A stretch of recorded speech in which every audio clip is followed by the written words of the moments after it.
Arthur had built a construction supply company starting in 1975 with a flatbed truck and $50 he borrowed from Dorothy's father. He grew it to 11 locations across East Tennessee. Sold it in 2010 and kept the house, the truck, the fishing rod, and not much else. He still drove his own truck. Still caught his own trout. Still made his coffee at 5 in the morning because that was when the day started and he'd never found a reason to change it. He invited me to dinner that Saturday. Come by yourself. Just us. I drove from Sevierville to Norris Lake, about an hour and a half, winding roads through small towns that thin out the farther you get from the tourist corridor. Arthur's house sat at the end of a gravel drive lined with pin oaks he and Dorothy had planted the year they bought the lot. Wood floors. A mounted largemouth base over the fireplace. Family photos on every flat surface, some going back to the 1950s, black and white shots of people whose names I only half remembered. He'd caught trout that morning. 2 rainbow ones, pan-sized, already cleaned and resting in a cast iron skillet on the stove. We sat at the kitchen table where he used to do payroll by hand. The same table. Same chairs. The formica top worn smooth in the spot where his elbow rested. He cooked the fish in butter and lemon, and we ate without saying much because Arthur has never considered silence a problem. After dinner, he leaned back and asked pointed questions, the kind he'd ask a foreman reporting on a job site. How much is Catherine's mortgage? I told him what I knew. Does Derek make enough to cover it? I shook my head. What does your father actually do at that company? I told him. A consulting title attached to the business Arthur had sold. No measurable duties. A salary that amounted to family charity. Arthur looked at me across that table. I've been sending your parents and Catherine $8,000 a month for 13 years. I set my fork down. I didn't know that. Nobody does except them. And now you. The math landed before I could stop it. 13 years. $8,000 a month. Over $1 million. Not one of them had built anything with it. How much have I sent you? He asked. I looked at him. Nothing, Grandpa. I never asked. He nodded. I know. Arthur didn't tell me what he was planning. He wiped his hands on a dish towel, carried the plates to the sink, and said over his shoulder, I'm hosting Thanksgiving this year. Whole family. Aunt Phyllis. Cousins. Old friends from the company. I dried a plate and set it in the cupboard. You haven't hosted Thanksgiving in 6 years. Then it's about time. He said it mildly, the way he said most things, as if the decision had been sitting in a drawer and he'd simply opened it. He didn't explain. He didn't invite discussion. Arthur announces things the way the weather does. It arrives and you adjust. I drove back to Charlotte the next day. Returned to my desk, my reports, my quarterly reviews, the rhythm of work that had always been the most reliable structure in my life. Client presentations.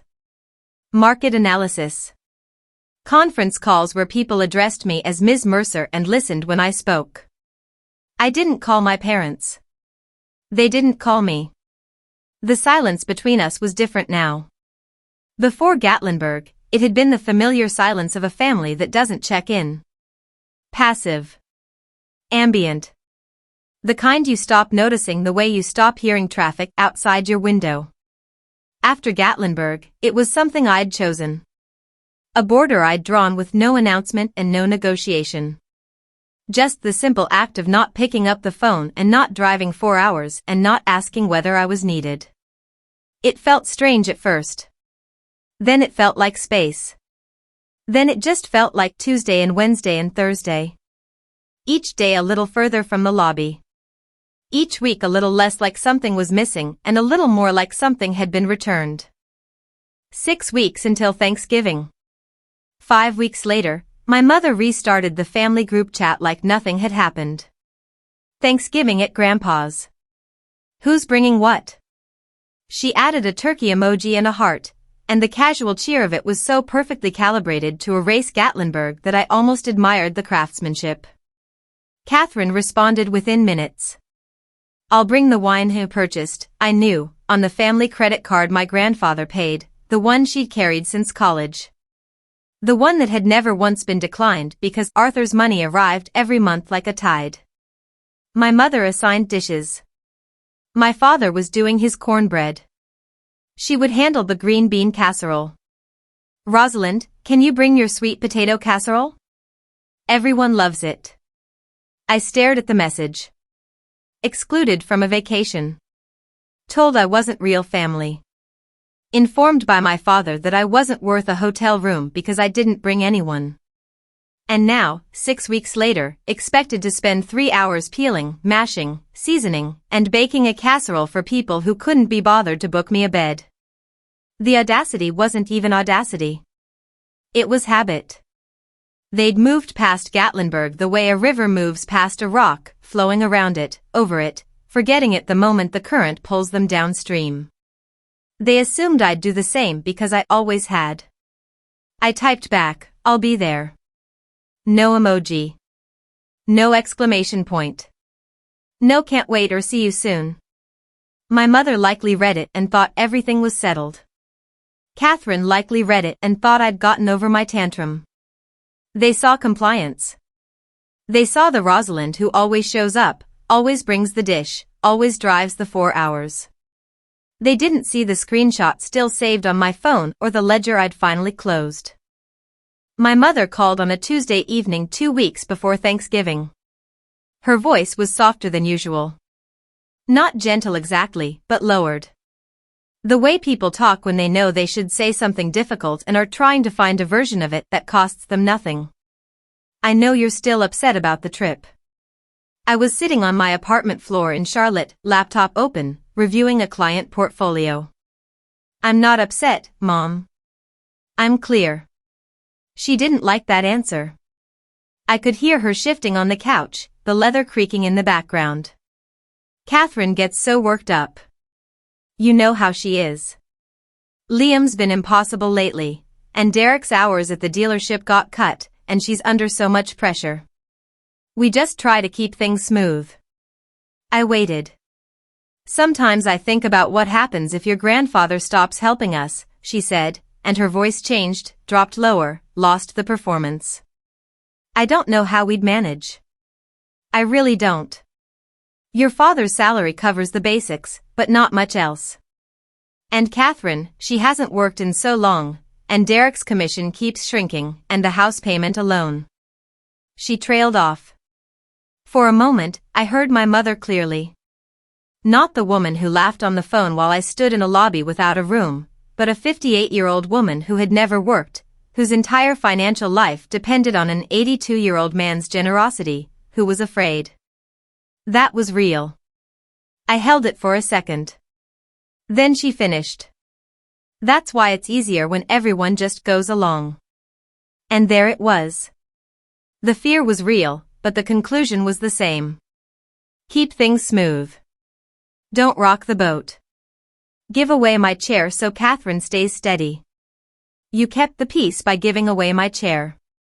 Mom, that's not fair. Neither was the trip. She hung up first. Catherine posted the mountain trip photo on social media a week before Thanksgiving. A carousel, the lodge, the trail, the pool, Liam eating pancakes in the restaurant, a sunset from the porch with the Smokies layered blue and gold behind it. Caption, grateful for the ones who matter most. 214 likes. 31 comments. Heart emojis from people I recognized and people I didn't. Not one person asked where I was because the photos told a complete story and the story didn't include me and nobody noticed the missing piece. Cousin Denise noticed. She messaged me that evening. You weren't in any of those photos. What actually happened in Gatlinburg? I hadn't told anyone except Nadine and Arthur. I'd kept it contained, not to protect my family, but because explaining it required admitting how much it hurt, and I wasn't ready to hold other people's reactions on top of my own. But Denise had asked directly, and Denise was family in the way that word is supposed to mean. I told her. The rooms. The lobby. Catherine's words. My father's text. I typed it plainly. No editorializing. Just the facts in order. Denise's reply came in 3 separate messages, each arriving like a door being opened harder than the last. She told Aunt Phyllis. Phyllis was Arthur's sister, 78, sharp as a tax audit, and she had never in her life let something go that she believed was wrong. She called me the next afternoon. I heard about Gatlinburg. Is it true? Yes, ma'am. Long pause. Your grandmother would be heartbroken. The truth was moving through the extended family now. Not as gossip, not as drama. Just facts passed between people who still believed facts mattered. Thanksgiving week, I drove to East Tennessee the day before. But I didn't stay with my parents. I booked a room at a hotel in Knoxville, a Holiday Inn off the interstate, clean and anonymous, a bed and a bathroom, and no family within earshot. Another boundary.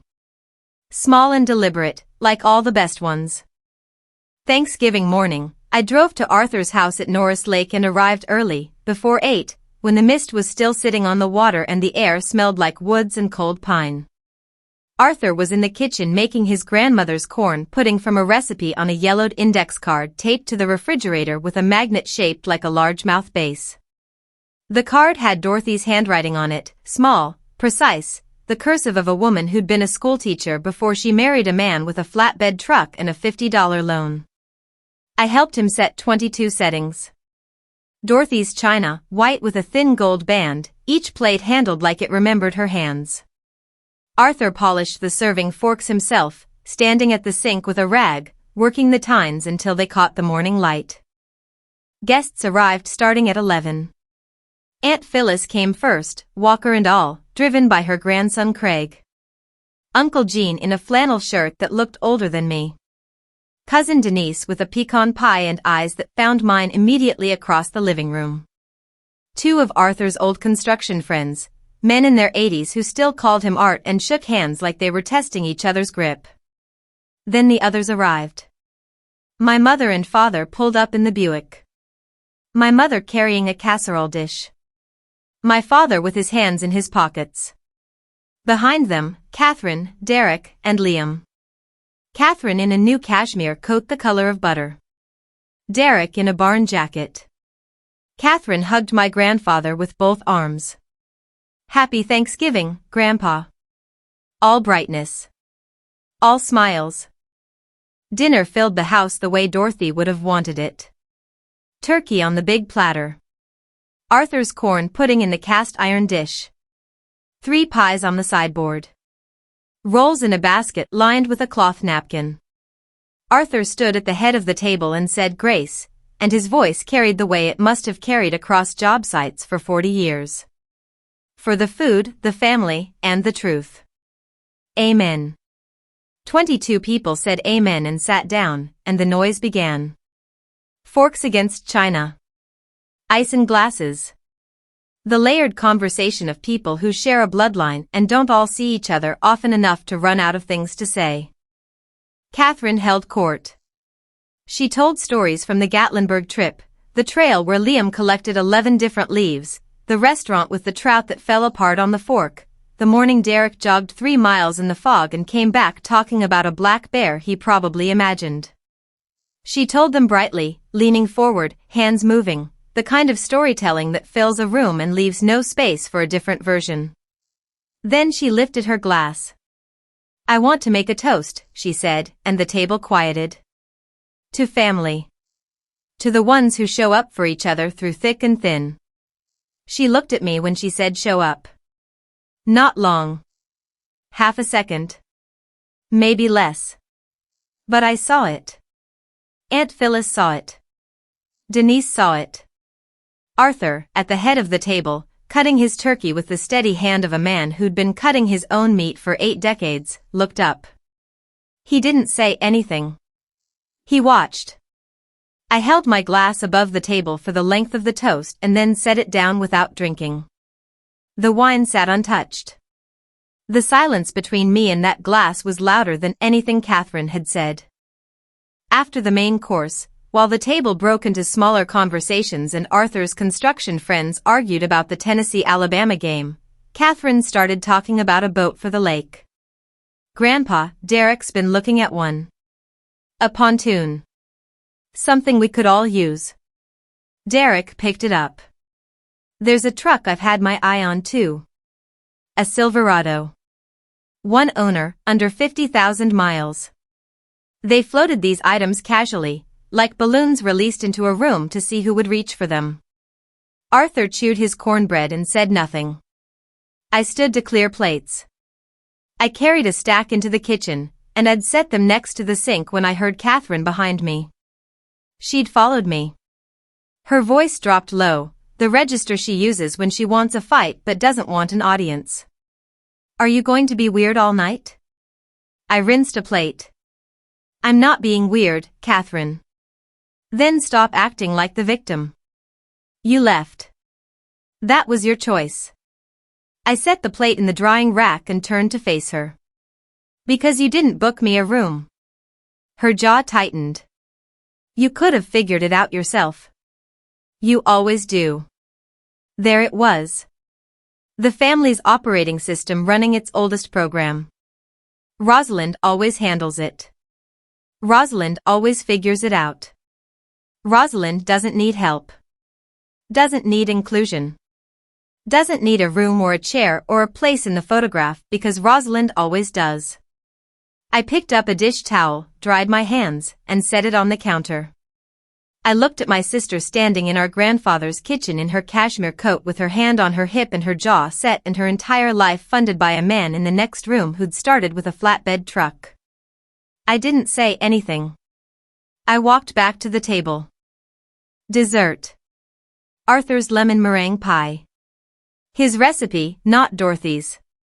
The one secret he'd never shared with anyone. Coffee in Dorothy's china cups, the ones with the gold rims that caught the dining room light. The table had loosened the way tables do after a big meal. People leaning back, belts adjusted, conversations drifting. Catherine was talking to Denise and Craig, laughing, her voice carrying that bright performance-grade confidence she'd perfected over years of telling stories where she was always the reasonable one. And then Rosalind she just left. Right out of the lobby. Out of nowhere. We're all having a wonderful time and she walks out. So dramatic. She said it like a punchline. Like a family anecdote she'd already shaped and polished and added to the rotation. Another story about difficult Rosalind who can't just go along. The table turned to me. Not all at once. A slow rotation, face by face, the way a room shifts when it senses that something is about to change. Phyllis set down her fork. Denise stopped mid-bite. Uncle Gene looked at his coffee. Arthur's construction friends glanced at each other. Some of them knew what had happened in Gatlinburg. Some of them had heard pieces from Denise or Phyllis. Some of them were hearing it referenced for the first time and could feel the weight of something unspoken pulling the room toward the floor. I sat with my coffee cup in my hand and 32 years of being the quiet one pressing against the back of my teeth. Then I looked at Arthur. He was at the head of the table, napkin in his lap, coffee beside his plate. He met my eyes. He nodded. Barely.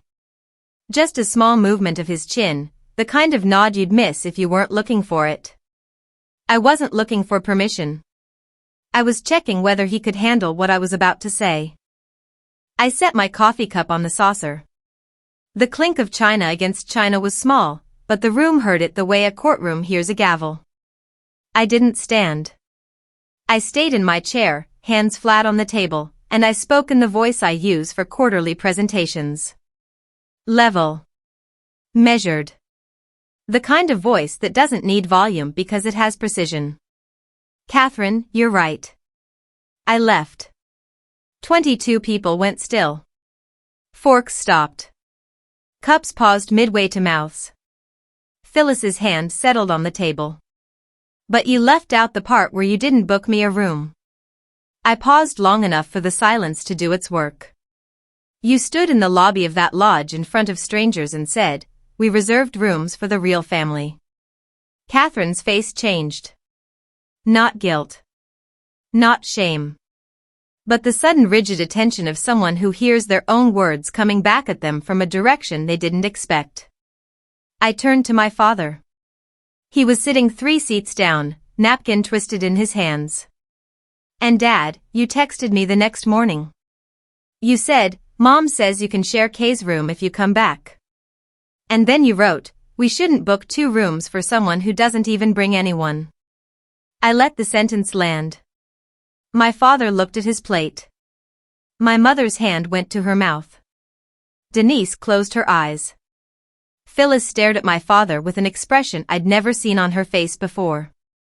Not anger exactly, but the deep, cold disappointment of a woman who had watched a family be built from nothing and was now watching it spend itself down to the foundation.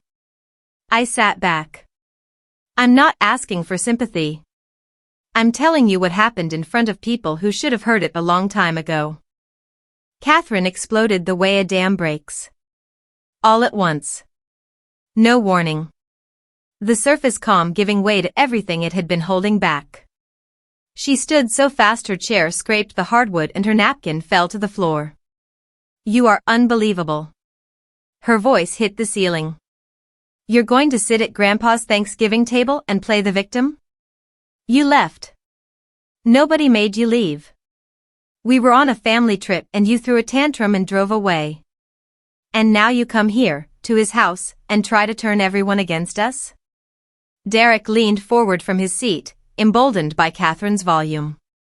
"She's always been like this. Dramatic. Everything's about her."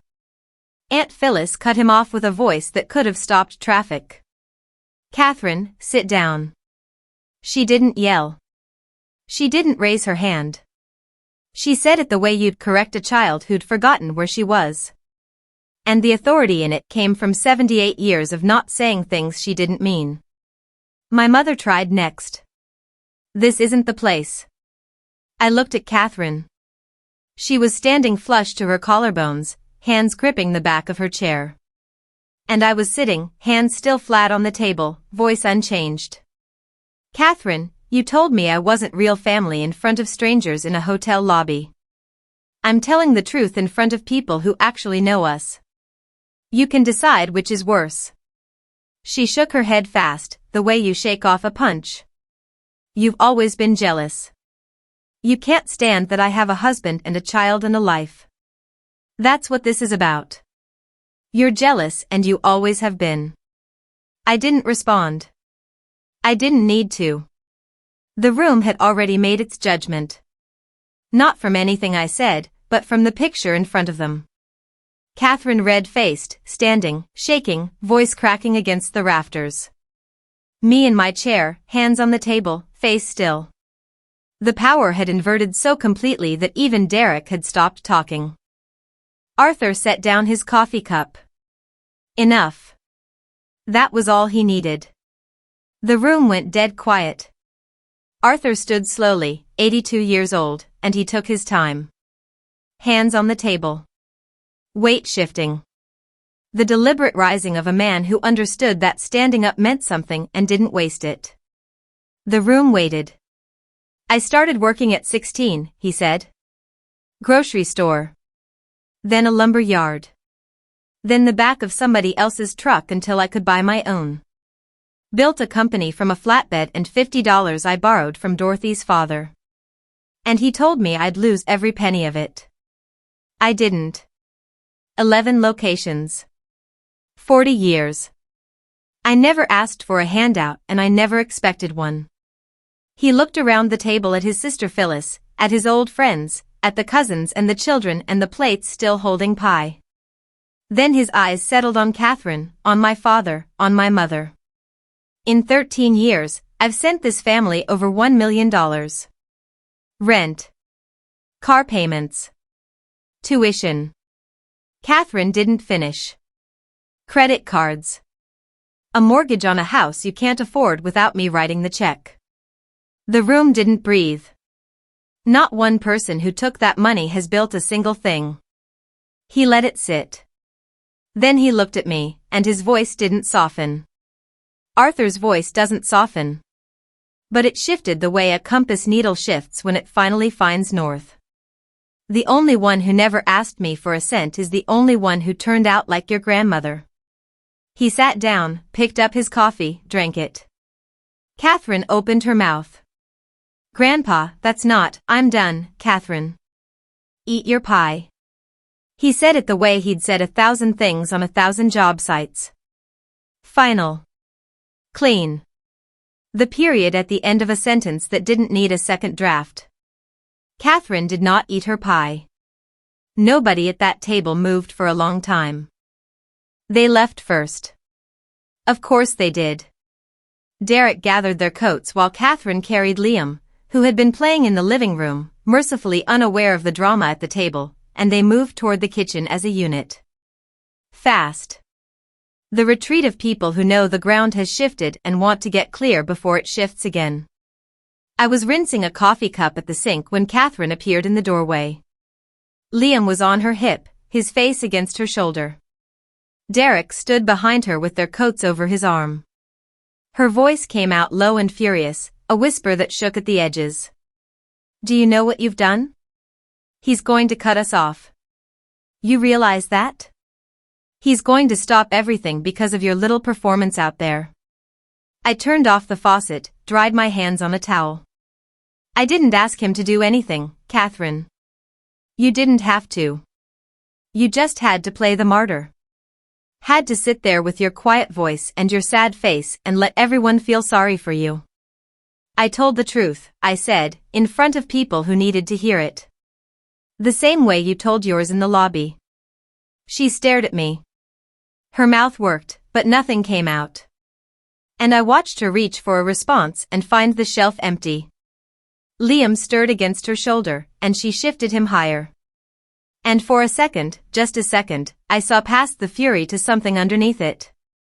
Something that looked like a woman standing in a kitchen, realizing that the architecture of her entire life depended on a monthly transfer from an 82-year-old man who had just told a room full of witnesses he was done. She grabbed her coat. She picked up her keys. She left without another word. Derek followed. Evening. The guests had gone home in ones and twos. Phyllis kissing my forehead at the door. Denise squeezing my hand. The construction friends shaking Arthur's hand and saying nothing about what had happened because men of that generation file things quietly and never forget them. Arthur was inside washing dishes. He'd refused my help. You've done enough today, Rosie. I could hear the water running and the clink of Dorothy's china through the kitchen window. I sat on the porch in one of the 2 rocking chairs and listened to the lake and watched the last light settle on the water. The screen door opened behind me. My father came out with his coat on and his car keys in his hand. My mother was already in the Buick, a shadow in the passenger seat. He stood at the porch rail, back to me, and said it without turning around. I shouldn't have sent that text. No, you shouldn't have. I didn't mean it the way you meant every word, Dad. You just didn't think I'd say them out loud. He scuffed the porch boards with the toe of his shoe, back and forth, the way Liam scuffs his sneakers when he's been told to apologize. Are you going to be okay? I rocked the chair once, slow, and looked at the lake where a single light from a dock across the water held steady against the dark. I've been okay for 32 years without a room, a chair, or a place in the photo. I'll keep being okay. He nodded. Stood there another moment, as if he was waiting for me to give him something. Forgiveness, maybe.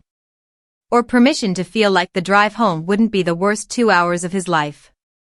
I didn't give it to him. He walked down the porch steps and across the gravel to the Buick. My mother was crying in the passenger seat. He got in, started the engine. The taillights slid down the driveway, turned at the road, and disappeared around the bend where the pin oaks closed over the lane. 6 weeks after Thanksgiving, the money stopped. Arthur didn't announce it. Didn't call a meeting. Didn't send a letter. December 1st came and the transfer that had arrived every month for 13 years, $8,000, split among my parents and Catherine's household like a utility payment nobody questioned, simply didn't appear. January's didn't come either. No explanation. No warning. Just silence in a bank account that had never been silent before. The aftermath unfolded the way water recedes after a flood. Slowly at first, then all at once, exposing what the current had been covering. Catherine and Derek sold the lifestyle first. The barn jacket went to a consignment shop. The credit card my grandfather had been paying. Derek picked up extra shifts at the dealership. Early mornings. Saturday showroom duty. The kind of hours he'd always left for someone hungrier. Catherine got a part-time job at a home goods store in West Knoxville. Her first job in 7 years. She called me in January. Not to apologize. Not to yell. But to ask how to format a resume. I sat at my kitchen table in Charlotte with the phone on speaker and walked her through it line by line. Work history. Skills section. The gap years framed as household management. I helped her because that's who I am. And because helping my sister with a resume didn't require me to pretend the lobby never happened. My parents downsized. The 4-bedroom house, the one my grandfather's money had been floating for a decade, went on the market in February. They moved to a 2-bedroom apartment near the UT campus. My father found a real job for the first time in years, facilities coordinator at a community college. He was 60 years old and starting over. And I'd be lying if I said I didn't feel anything about that. But what I felt wasn't satisfaction. It was the complicated tenderness of watching someone you love face a truth they spent 30 years avoiding. My mother texted me in January. Short message. No preamble. I'm sorry about the trip. I'm sorry about a lot of things. First time she'd typed the word sorry to me in 32 years. I waited 2 days. Then I replied. I know, Mom. The door stayed open. Not wide. Not the way it was before. But open. Cousin Denise started a group chat with me and Aunt Phyllis. We talked every week about everything and nothing, about work and weather and family memories that didn't hurt to hold. Rosalind visits my grandfather became a fixed point on my calendar. Every other Saturday. Trout on his porch. Coffee in Dorothy's cups. The lake shifting colors with the seasons. Spring cherry blossoms along the lake road, pale pink against the dark water, petals catching the breeze and landing on the gravel like confetti at a parade nobody organized. I pulled up to Arthur's house and he was on the porch with 2 coffees already poured. Steam rising from Dorothy's cups. His fishing rod leaning against the rail like it was waiting its turn. I sat down in the second rocking chair. The one that had always been there. The one that had always been mine, even when I didn't know it. We drank our coffee and watched the lake. You know the best thing about building something yourself, he said. Tell me. Nobody can take it from you because they never gave it to you in the first place. I smiled. I drank my coffee. The lake held still and the cherry blossoms kept falling and the porch creaked under the weight of 2 people who understood each other. Sometimes the bravest thing you'll ever do isn't walking out of that lobby. It's walking back to the table, looking your family in the eye, and telling the truth. Not with anger. Not with revenge. But with your own voice on your own terms. A hotel lobby and a Thanksgiving table. We're the real family. Someone who doesn't even bring anyone. A daughter who drove 4 hours and a grandfather who counted every dollar. If Rosalind's 32 years of silence remind you of your own, maybe it's time to set down your suitcase and speak. Share this with someone who's been the reliable one. If this story reminded you of your own family, don't keep it to yourself, pass it on. And if you want to be part of a community that values truth over comfort, leave a comment and subscribe. The strongest chains are the ones you don't realize you're wearing. The next story is already waiting.